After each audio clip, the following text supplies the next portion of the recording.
Alright, YouTube, we're here with one of Yu-Gi-Oh's most controversial decks in the competitive landscape. TCG players have been complaining about this archetype for a while. I've never tried it myself, so I don't know the nuances there. But after playing for the last day or two, I managed to grind my way all the way to Diamond 1 from Diamond 5. And it's been a reasonably interesting time so far. I haven't completely hated my life yet, but I can understand some of the problems with the current format. That's a different topic. I'm going to show you some of the duels that I've been doing and just some of the best moments and a couple of games that I think are interesting. Here's my deck list here for those of you who are interested. This is Mitsurugi K9. So K9 is what I've found to be a really nice control deck. It sort of has some really oppressive mechanics to it, and that, you know, really is just K9 Izuna into Ripper, which is the biggest thing that everyone is complaining about. But it's got a lot of flexibility in what you can play with it, and it has decent end boards. And so all the different engines you guys have seen naturally have been things like Vanquish Soul. I'm not a fan of those cards. I just don't think they're very interesting. I can't get behind the theme of them, so that's whatever. I've decided to play Mitsurugi, which is probably more hated than Vanquish Soul, to be honest with you, but 07 for our boy Habakiri. I guess just talking a little bit about the deck list, you play all the standard K9 stuff. Maybe you could play like a second Lantern. I find that drawing it is actually not that bad if you have other K9 cards, but maybe that's more of like a pure idea that you can use. Other than that, I think everything else is pretty standard with the K9 engine. There are some other tech cards you can play, like things like Chaotic Elements, just to give you more copies of Lantern or Jokel, I believe. And on top of that, if you really aren't feeling the Mitsurugis, because admittedly they are a lot of garnets, you can maybe just consider cutting like the Trap. You could even cut the Preps, the Futsus, and the two names, and just have like a really minimal engine here. And then you can play things like Perulia. And then maybe add in like 2 more hand traps here. So you could maybe try something like this and see if you like that. But this is roughly what I've been playing over the last couple of days, really. So yeah, let's jump into some duels. So normally when I show replays, I don't actually like to show the go first, uninterrupted, full combo type thing. Just because, well, I assume you kind of know what's going on already, and I don't think it's a really realistic or fair representation of a deck to see what it does going first, uninterrupted. That's just not how modern Yu-Gi-Oh is played. But there are times that that is going to happen, and with enough cards in your hand, because of just the way the K9s work with being able to just push through hand traps so well, I decided to showcase just this one here, just to show you why these cards together are really, really nice. I mean, I think what was our starting hand here? It was literally just, it's going to be, in terms of engine, it's just pre-prep and case. That's it. Just 2 3-ofs. What can that do? What can that end on? Well, we go for the Ripper ASAP, just so that we can get that hand trap denial. Then we go for the Nash Knight as well. That's going to go up into the Umbra Horror. This is one of the most ludicrous boss monsters in the game, by the way. Previously, it was like, you know, impossible to summon. But with the Masquerade-like material and then rank up through Nash Knight, having a hand loop monster negate half your opponent's life point, like, it's so ridiculous. So yeah, we just set up 2 rank 5s, and then we go into the Habakiri. What other thing you can do with K9s I've noticed is that if you don't want to set up all these negates, like with the Masquerade, if just the Ripper is enough, you can actually go for a Saryuja, and that is a card I'm playing. So that allows you to dig into your deck for Prayers or Habakiri or Prep if you don't have any access to Mitsurugi. Now, I believe that there's like a link too. It's called Ashlan or something. I don't know if that's actually commonly played in Master Duel. I haven't tried it. I don't know anything about it. I think it's a TCG tech. That could be something worth exploring if you're interested in that. But this is exactly why I really like the Mitsurugi Heavy engine. It just gives you like really layered interactions. Because if you run into something like a Droplet, like this board looks really unintimidating, right? But then when you have an Omni Negate with the Prayers as well to revive with Futsu giving you resources on top of that as well, because they're very likely not going to Droplet this if they do play Droplet. Droplet is like semi-popular right now. It just gives you like a lot of diversity in that regard. So yeah, our opponent is going to lead with their Fiendsmith engine here. I'm just going to Ripper negate the Lurie in the graveyard. I mean, there's a couple of different ways to tackle this. One thing I've always struggled with personally in Yu-Gi-Oh! For technical play is correct usage of interrupts. Sometimes you just have like an absolute option paralysis of interrupts, and yeah, you can get things wrong, especially against decks that are all gas, like, you know, I guess like K9 Tearlament, which apparently is like the new cool way to play this deck, by the way. So yeah, they're going to special summon everything onto the board here, and then on that last summon there for the Lupus, I then go into the Mitsurugi Murakumo to nuke the field. Now, you're probably noticing I completely messed up here. I went Kusanagi target the Murakumo. In my mind, I was like targeting. I'm a little low on the timer here. It was late at night, and yeah, so I got my targeting a little bit messed up. So I had to end up wasting prayers just to force this through. But you know, it is what it is. Like when that's one of the greatest advantages of playing such a broken combo deck is that you don't really need to like think too hard. Sometimes it really just comes down to oppressing your opponent, and that's like an okay like strategy to have. Like it's fine to play a deck where in your mind it's like, hey, you know, if I can pull off my combo going first, I will just auto win. And that's really what's going on here. I mean, look at this. We have so much in the tank still. We still have the force release. We still have the Omni negate. And now we also have the SP Little Knight resolving. So just to give you an indication of what this deck is capable of, that is about as crazy of the end board as you can see. And just to mix things up, I'll show you a loss that I had so you can get a realistic idea of what a typical game looks like. And right here we are going second. Naturally, going second is always rough in a deck that doesn't play like a ton of hand traps. So that's kind of like one of the big issues with this deck, and maybe why the suggestions I made during the deck profile could be something you might be interested in. If you drastically drop down the Mitsurugi engine, you have way more opportunity to play things like Perulia, other hand traps, and just to be able to actually alleviate some of the issues that occur with going second. We Ash Saji. I mean, it's really weird sometimes with the choke points in Mitsurugi. Ashing Habakiri is usually never correct because they can just hard draw Saji or prayers or ritual, and it just sort of like it's as if you didn't do anything. You could ash. I think ashing Saji is the best. You could like in some world ash the ritual, but that sort of depends on like whether or not they're playing the heavy engine. The heavy engine typically starts with ritual summoning from the hand, and then you dump the 2/4s from the deck.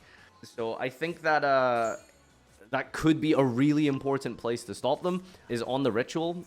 So I don't actually know, to be honest with you. I've never really bothered to learn or think about it too hard here. Regardless, it looked like they were cooking a lot, so, you know, is what it is. I guess maybe because they started with pre-prep, then maybe there was a way to consider that, but they had to hard draw a ritual for that, I suppose. They have the All-Art Masquerade, which is extremely disappointing.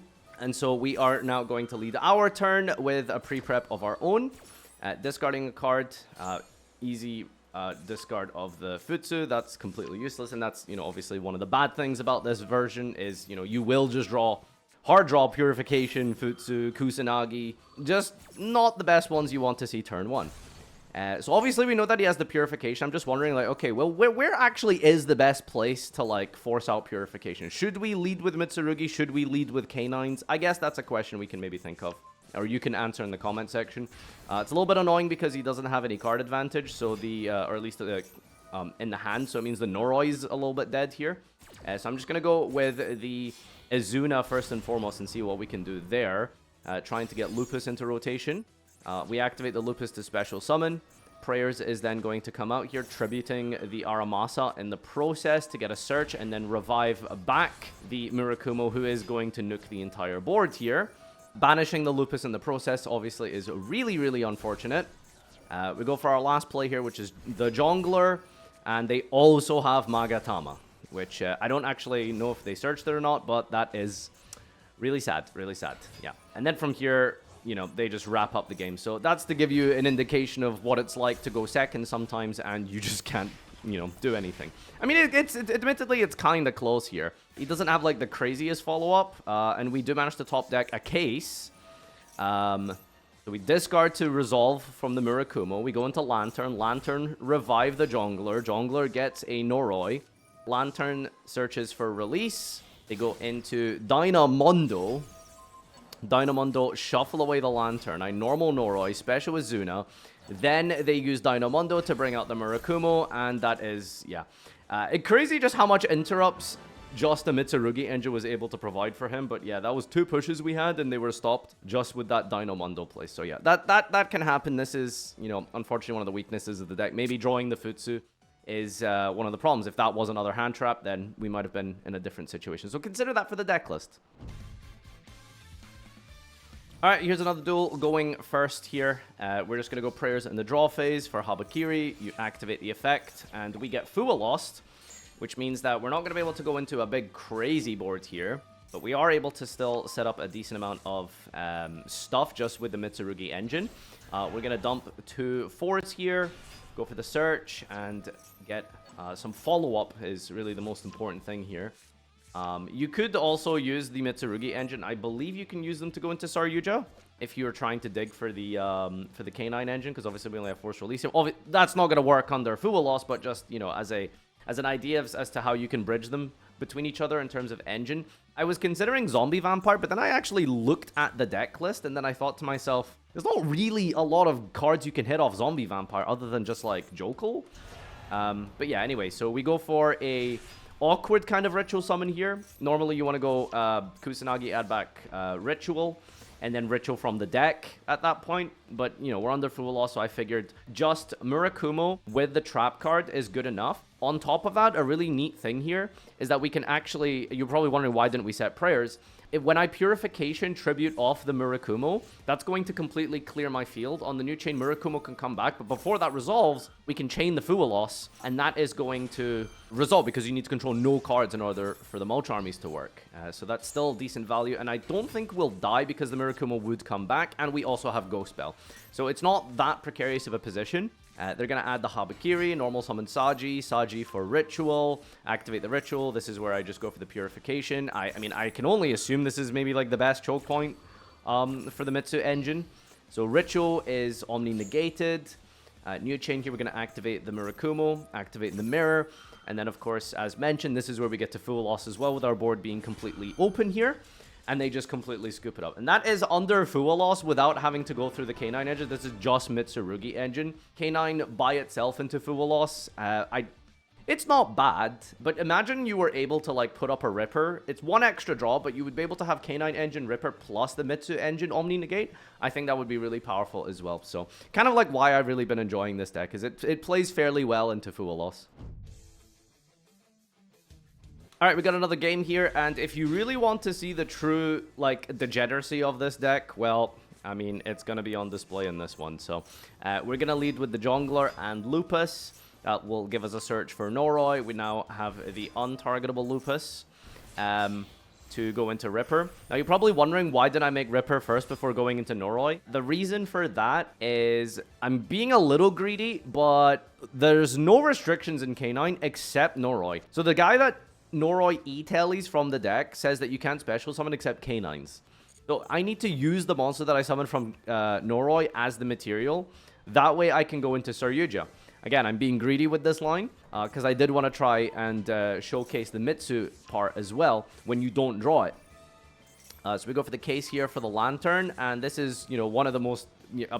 I just think it's such a degenerate mechanic to be able to do this, but we use the Noroi to send the case, and then we get to look at our opponent's hand. You saw there's an Imperm in his hand. That clearly shows, yeah, Ripper is good, but it doesn't stop Imperm on Yugioh, so there's obviously no point in going into that. So rather than go into that play, we can just do this. They go for the Ghost Spell here. I'm not really sure why. I mean, I feel like maybe it's better to just hold it as a board breaker, quote-unquote. But I guess they really wanted to stop this from happening. And I just have the release here to dodge the Imperm, because they thought that they could do that because I'd have to detach the Lupus. When the Lupus is detached, then the Imperm gets baited out. So yeah, that's just... this deck is so unfair when you get into situations like this. And now that I have full hand knowledge, I know that I'm completely safe and able to go into Yugioh.